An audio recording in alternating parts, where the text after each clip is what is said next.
ಭಾರತದಲ್ಲಿರುವ ಈ ದ್ವೀಪಕ್ಕೆ ಯಾವ ಜನರು ಹೋಗದಂತೆ ಸರ್ಕಾರ ಬ್ಯಾನ್ ಹಾಕಿದೆ. ಆದರೂ ಈ ವ್ಯಕ್ತಿ ಇಲ್ಲಿಗಲ್ ಆಗಿ ಅಲ್ಲಿಗೆ ಹೋದ. ಮುಂದೆ ಅವನ ಜೊತೆಗೆ ಏನಾಯ್ತು ಅನ್ನೋದನ್ನ ಹೇಳ್ತಾ ಹೋಗ್ತೀನಿ. ಈ ವಿಡಿಯೋವನ್ನು ಕೊನೆ ತನಕ ನೋಡ್ತಾ ಇರಿ. ನಾರ್ತ್ ಸೆಂಟನೆಲೀಸ್ ಎಂಬ ದ್ವೀಪ ಅಂಡಮಾನ್ ಮತ್ತು ನಿಕೋಬಾರ್ನ ಬಳಿ ಇದೆ.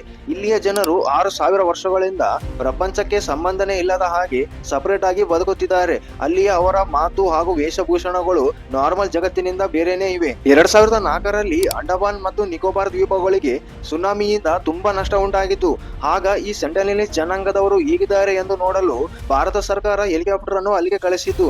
ಆಗ ಅಲ್ಲಿಯ ಜನಾಂಗದವರು ಆ ಹೆಲಿಕಾಪ್ಟರ್ ಮೇಲೆ ಬಿಲ್ಲು ಮತ್ತು ಬಾಣಗಳಿಂದ ದಾಳಿ ಮಾಡಲು ಪ್ರಾರಂಭಿಸಿದರು. ಈ ದ್ವೀಪ ಇವಾಗ ನ್ಯೂಸ್ ನಲ್ಲಿ ಹೇಗಿದೆ ಅಂದ್ರೆ, ರೀಸೆಂಟ್ ಆಗಿ ಅಮೆರಿಕದ ಯೂಟ್ಯೂಬರ್ ವ್ಲಾಗಿಂಗ್ ಅನ್ನು ಮಾಡುತ್ತಾ ಯಾರಿಗೂ ಗೊತ್ತಾಗದ ಹಾಗೆ ಪ್ರೈವೇಟ್ ಬೋಟ್ ನಲ್ಲಿ ಆ ದ್ವೀಪಕ್ಕೆ ಹೋಗಿದ್ದ.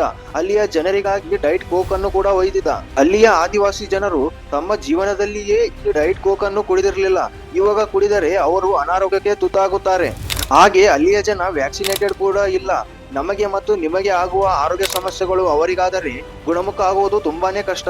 ಅಲ್ಲಿ ಒಳ್ಳೆಯದೇನಾಯ್ತಂದ್ರೆ ಆ ಆದಿವಾಸಿ ಜನರ ಕಣ್ಣಿಗೆ ಈತನು ಬೀಳಲಿಲ್ಲ. ಹಾಗೆ ಅಂಡಮಾನ್ ಮತ್ತು ನಿಕೋಬಾರ್ನ ಬಳಿ ಇರುವ ಮೀನುಗಾರರಿಗೆ ಈತನು ಹಡಗನ್ನು ತಗೊಂಡು ಸೆಂಟನೆಲೀಸ್ ದ್ವೀಪದ ಕಡೆಗೆ ಹೋಗುವುದು ಕಂಡ ಕೂಡಲೇ ಅವರು ಪೊಲೀಸರಿಗೆ ಫೋನ್ ಮಾಡಿದರು. ಪೊಲೀಸರು ಸಿಐಡಿಗೆ ಹೇಳಿದರು.